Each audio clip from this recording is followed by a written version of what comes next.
Hey, it's Greg Harrelson here, and I am very excited to bring this edition of the Level Up podcast to you. Today, we have a guest that some of you definitely know, and some of you are going to want to get to know better. This is a good friend of mine, Mike Miedler. He is the new CEO of Century 21, our Century 21 brand. As you know, we went through a few changes over the last couple years, and I think every single change has had a positive impact.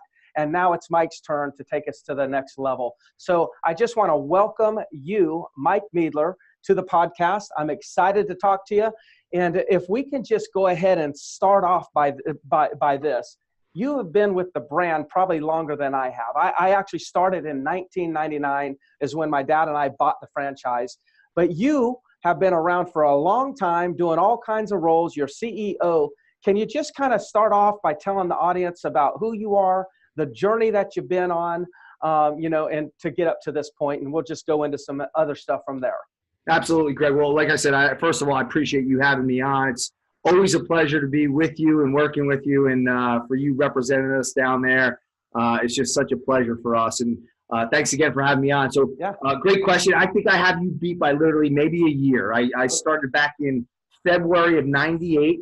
And I kind of joke with people. I tell people that I got started in the mailroom, and the truth be told is that I, out of college, as my first job, got into real estate, joined Century 21's headquarters team. I was responsible, believe it or not, for doing franchise renewals. So I worked with folks who were in Georgia and Florida, and I learned about franchising. I learned about real estate. I learned about the heritage and the history and the culture of this great 45-plus-year-old brand and how it got started, and worked in so many different positions through the years. I've really had the great fortune of speaking with brokers and agents in every nook and cranny, not just around this country, but around the globe, by being connected to the Century 21 brand and doing so many different things. I've one of the fun things that I did is actually I stood up a referral brokerage for the organization many years ago, and it really showed me the intricacies of things that way too well, which is the importance of compliant paperwork and making sure that the file is complete so we can get our hardworking agents paid. So it's been a fun ride, and here I am today, really excited and a very passionate guy about this brand and the great future we have ahead of us. Yeah. So working with Century 21, that's your first real job, right? I'm sure in college you had jobs. I mean, and I say the same thing. I went to a few colleges, and I just decided I got to get serious at one point. And my first job was really working with Century 21 when my dad and I got the franchise. So very similar to you in that sense. It's fun. It's kind of neat in that there's not a lot of folks who in this day and age that you see with these long track records with organizations. And I think it's kind of cool. I've been able to do literally every single role. Like, I know what it's like to take out the garbage can at night, right? And make copies and all that other stuff and everything in between. So yeah, it's literally my first real job. I've done a bunch of, like you said, a bunch of things in between at college to make ends meet and make extra money.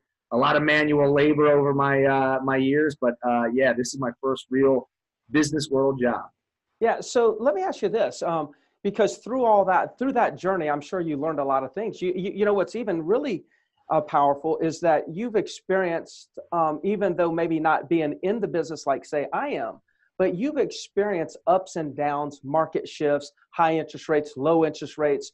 But you've probably experienced it from a different level, right? You've experienced it being a brand, a representation of our brand, and hearing people like me and hearing our challenges and having to collaborate with us to produce solutions and produce support and systems to help us solve our problems. What would you say, what are some of the things that maybe you've learned in the last 20 years coming through the rankings like you have that might prepare you better for a position, at the top? I mean, you're the CEO.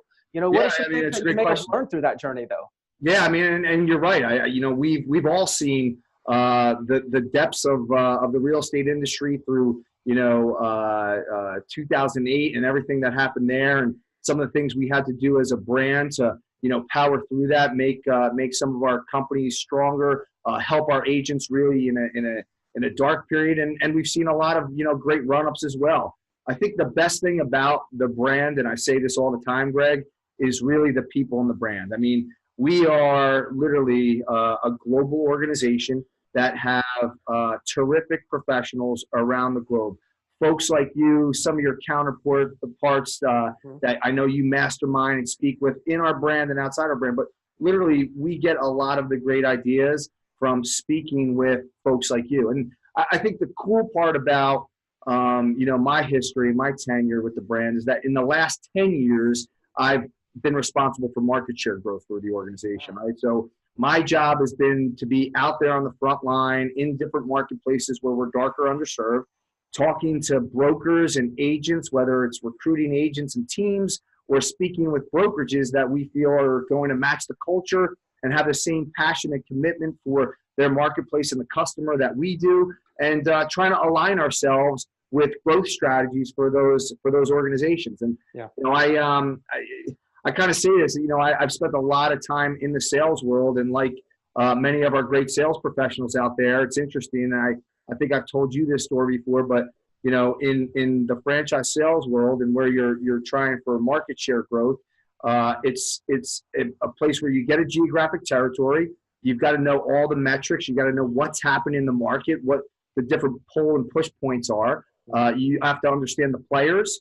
You've got to constantly be out there prospecting and get in front of customers that you potentially want to see as part of the brand. You're constantly pre-qualifying. You're constantly out there presenting and trying to close the right customers to be part of Century 21. And the sales cycle, it's long, sometimes months, sometimes years. So it kind of aligns really well with what all of our great sales professionals do every single day. And so I know what it's like to walk a mile in the shoes of our great folks who are out there trying to serve the customer. And it's really been that experience, that ability to be out there and understanding the hopes and the fears and the dreams of our agents and our brokers, so that we can help them be better with their business and help them be better professionals and help serve their customers in their marketplaces even better. Yeah, I'm glad you really went through that, because as I'm listening to you, what I'm experiencing in my listening is you've actually walked the walk. Now, you may have walked the walk, and when you closed the transaction, you were adding a franchise to the system, and then a company owner's walking the walk by helping their agents and expanding their operations. And the real estate agents, their walk is, their sales process is to get someone to either write a contract. I mean, it's like there is a process in sales that lead up to a potential close, and then you have to close it, and then you have to nurture it and whatnot. But you've actually been through it. We may have sold a little bit different product, but you've actually been through the process for many years.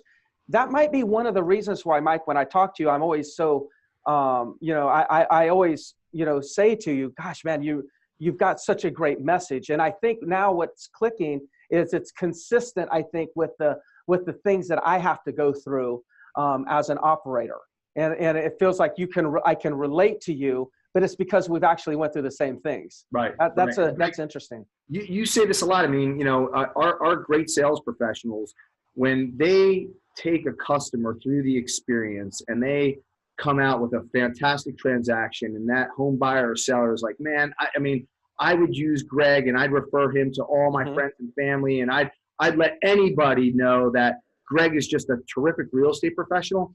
Your agents are trying to earn that respect every single day. And I look at it like this, is that if I can bring Greg Harrelson into the brand as a Century 21 company, and he's out there representing us really well, and we're helping him with his growth and achieve his business goals as an entrepreneur in his local marketplace, well, Greg is likely to be a great advocate for our brand and talk to other friends that are in the business, or tell other people who he feels will fit our culture and what we're trying to accomplish as an organization, that, this is probably a good choice for you as well, because they've really helped my growth. Yeah, that's great. That's great. Changing gears just a little bit. Obviously,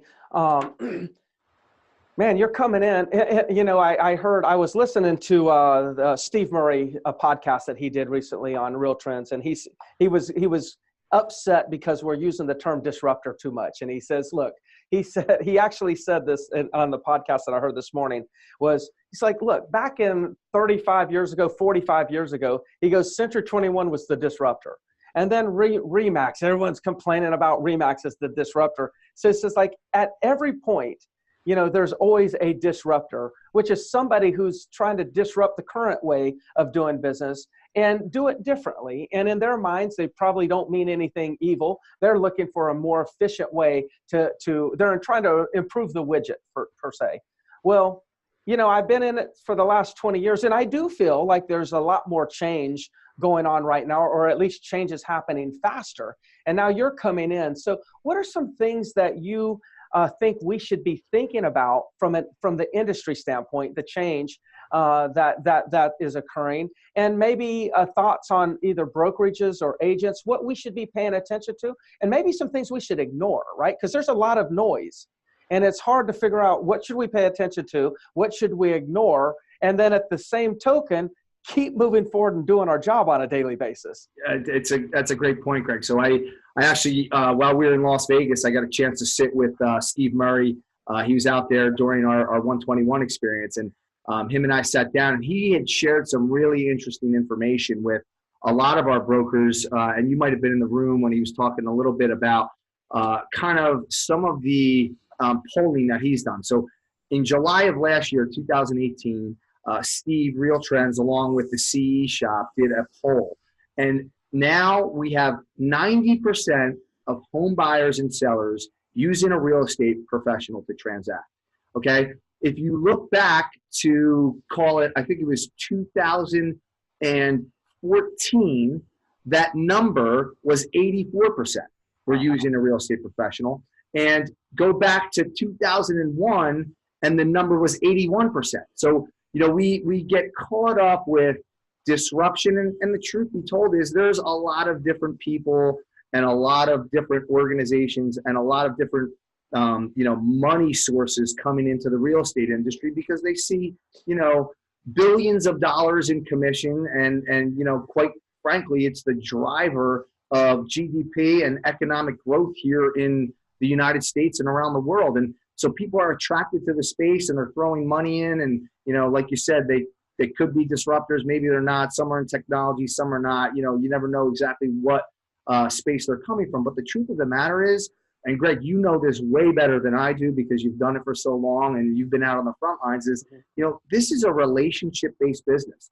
And the statistics are showing us that, even though technology is coming in and making us more efficient, and even though there's more disruptors out there, more and more people are going and using real estate professionals because of the cumbersome process that the real estate experience and transaction is. And they need a true professional to guide them through that process. And people get even more worried. They get spooked out. Everybody talks about millennials. The truth of the matter is millennials are using real estate professionals 92% of the time. So they're even higher than the average because, again, they see the true value that a person who's going to not just walk them through the process, but be their negotiator, be their contractor, be their person to help guide them through, the mortgage process and their marriage counselor sometimes, right? I mean, there's so many things that our real estate professionals have to be every single day when they're servicing their clients. There's a tremendous amount of value in that. And I think you really got to get focused on what gets you in front of more home buyers and sellers every single day. And nobody knows that better than you, right? So, well, thank goodness I know Mike Ferry, and he taught me well. Sure did. You know Amen. What? I'm going to say this for the first time, but when we get into dialogue, I start thinking and whatnot, and I just put a note down because I've been trying to figure out as a business owner who's responsible for developing or at least assisting my agents and developing businesses for themselves.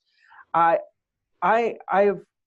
kind of taken this disruption thing and said, okay, I have peace with disruption's not going to eliminate me. It's not going to eliminate my agents. And I'm speaking for everybody, not my office. But I do think disruption is going to appear in this area. Disruption could be that we are going to have to learn how to do our business with a lower margin. Because like you got Zillow's going to be likely coming out. I know they're testing it. I think it's going to happen everywhere. They're going to go to a 35% referral fee model. You got HomeLight, that 25%. You got OpCity. You got Referral Exchange. I mean, we could go on and on and on all these lead aggregators that have moved towards a pay for performance in the form of a referral fee. So, you know, we have our gross revenue that comes in, and then we have now another item that goes out in the form of a referral fee, right? And so when you take the dollars in and then the dollars out, there's a lower amount in the end. Now, at the same time that this is all happening, technology is getting stronger. Okay, so the disruptions to me looks like this. If you embrace technology, you will do more volume at a lower margin, and you can still increase your revenue, okay, and profitability and income. But if you don't embrace technology, you'll do a lower volume at a lower margin, and that's probably not something that many people can actually tolerate. Thoughts on that? Yeah, no, I agree with you. I mean, you know, you look at the brokerage industry, right? And I'm told, again, through my friend Steve Murray at Real Trends, that the average company dollar for the top 500 companies across the United States, top 500 companies, has gone down 27% in the last 5 years. You know, you could, you know, point at all types of sources, right? From an agent perspective, again, you can look at, you know, people wanting a lower commission rate, right? At the end of the day, though, I agree with you on that front, is that two things. One is that if you are providing value, I mean, I know brokerages that are, and great sales professionals that are still going out there and requiring 7% commissions, right? I mean, because they believe that their value is that strong and that they're going to get a better price and sell a home faster than the rest of the marketplace. And they can ask for that price because of the value that they bring. I think the same holds true for brokerages, Greg. And, you know, again, I say nobody knows it better than my great coaches and trainers out there who turn what I would call, you know, a normal agent into a superstar agent, because they can coach and train and guide a real estate sales professional to do more business.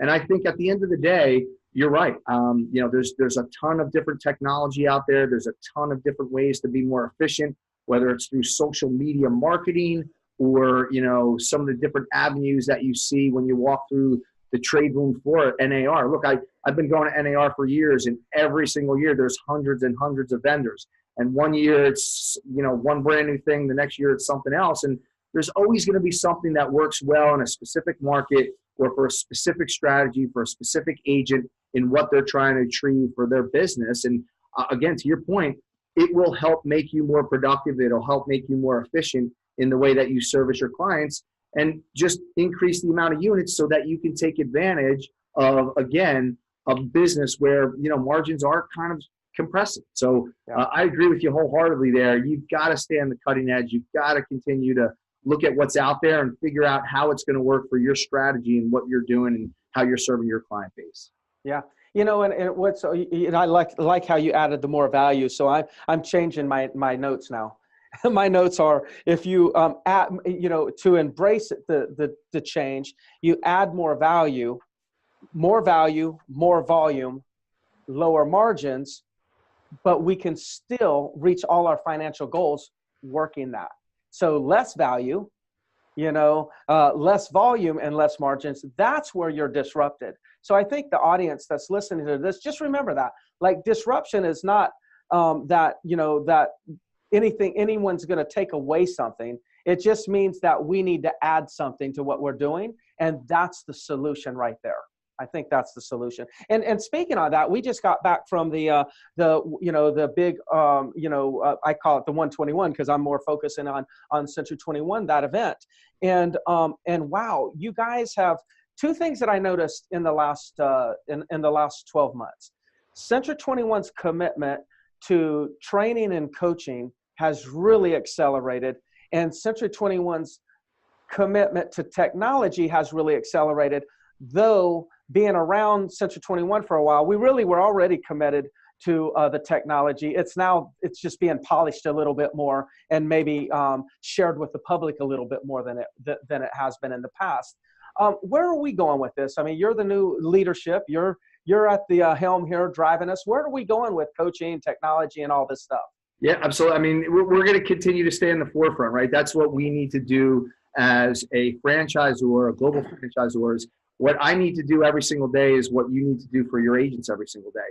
It's to push them forward. It's to give them the right coaching, the right training. I mean, you use, again, the sports analogy, but, the very best athletes in the world all have coaches and trainers that, whether it's they're pushing them out of their comfort zone or they're, fixing one of those small little hitches in their golf swing or whatever the case may be. Look, Tom Brady, the best quarterback that might have ever been on the face of the planet, has a coach and a trainer and somebody who's always constantly tweaking what he does to make him that much more efficient and that much better.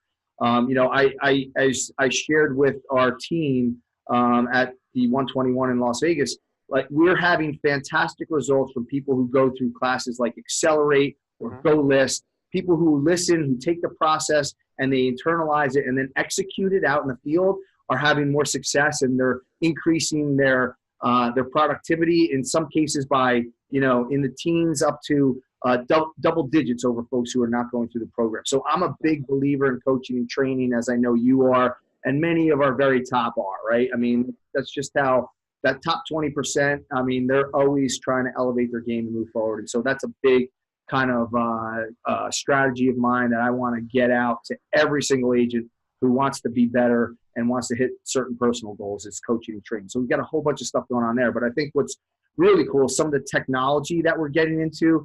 We talked a little bit about the Facebook and Instagram ad offering that we put out, which is being done in conjunction with real estate agents who actually know what it's like and what their needs are with the experts who are at Facebook and Instagram. We've had a lot of success with that. We've been rolling that program out. We talked a little bit about Ojo, our artificial intelligence platform, and how that's helping bake leads and nurture leads and move them along in the process. Again, it goes back to your point about disruption. These different, whether it's machine learning or AI or technology, whatever the case may be, social media, it's going to help our agent base as Century 21 be more effective and efficient in reaching and getting in front of more home buyers and sellers. And that's kind of our quest. We talked a little bit about EverClient, which is another really cool program that we're releasing. And so, we're always going to be out there trying to help our agents be more productive in the way that they go about their business every single day. I mean, to me, at the end of the day, that's why people join up with the brand, is because they can be more successful with us than they are without us. Yeah. All of these great things, you guys are pushing it down. And then ultimately a lot of I guess, adoption is you have to rely on then people like me, right, to push it down a little bit further and hold people accountable to doing these things. For people that are either team leaders around the world and they have a team, or broker owners that have, agents, you have any tips or thoughts you could share with, how do we increase adoption in our own businesses? Because I know that you're faced with that. You're probably having conversations with different people within your team. How do we get more people to engage? But again, that's the same darn conversation we're having in each one of our offices, or anybody that's got a team of agents, then they're dealing with that. Any thoughts or practices that you have learned that might help us increase adoption? Because if we can increase adoption, then you can increase adoption. But that's not as much of an owner's concern as to increase your adoption. We're actually dealing with our own world and trying to increase it for ourselves. Any tips on that for people? Yeah, I mean, I think that's a great question. And candidly, Greg, we bring a lot of folks through the Century 21 corporate headquarters here in New Jersey. And yes, they're looking at the brand to say, hey, how can you help me achieve my goals, right? Mm-hmm. From a brokerage perspective, how can you help me achieve them? And we show them this huge plethora of tools and systems and this whole big platform that we have available to them. And the truth of the matter is that they have, to your point, the same challenge, which is, okay, once I have all this in place, how do I get the everyday agent to go out and adopt it and use it? And in my Simple mind, the best way to do that is really give somebody a system and a process that is simple in nature and really just intuitive in that, look, if you can do these 5 things, if you can focus in these 5 areas and do this every single day and block your time and actually do the activities, it will get you to where you want to be. And that's why the best brokers in this world are the ones who can connect with people and can train and coach people through that process. I think it's really trying to keep things simple because you can get distracted with everything. There's so many different ways to go about this business. There's so many different strategies to have success. And there's something different for everybody, for all different personality types, for all different objectives that they have. And at the end of the day, if you can boil it down to a couple really simple, easy to follow steps, it doesn't make it seem as arduous for your sales professionals who are out there. So, in my mind, I say, hey, pick 3 to 5 things that really work well every single day. And, Greg, you and I probably synced up exactly what those 3 to 5 things are, meaning time management, being out there prospecting and lead generation, really going about the activities. We talked about the Thomas Jefferson quote, action is what defines you as a person. It's literally going out there and taking the steps that you need to accomplish in order to reach your personal goals in this business. And that's what's so fun about it, is that, your goals can be all over the board. At the end of the day, I think really the end game is to keep it simple for agents, because this is a complex business, but if you really stick to the basics of what moves the needle, I think you're going to be more successful. Yeah. I'm glad you shared that with us. I'm thinking like, if in my world, or from my perspective, I would invite anybody to go through the GoList program.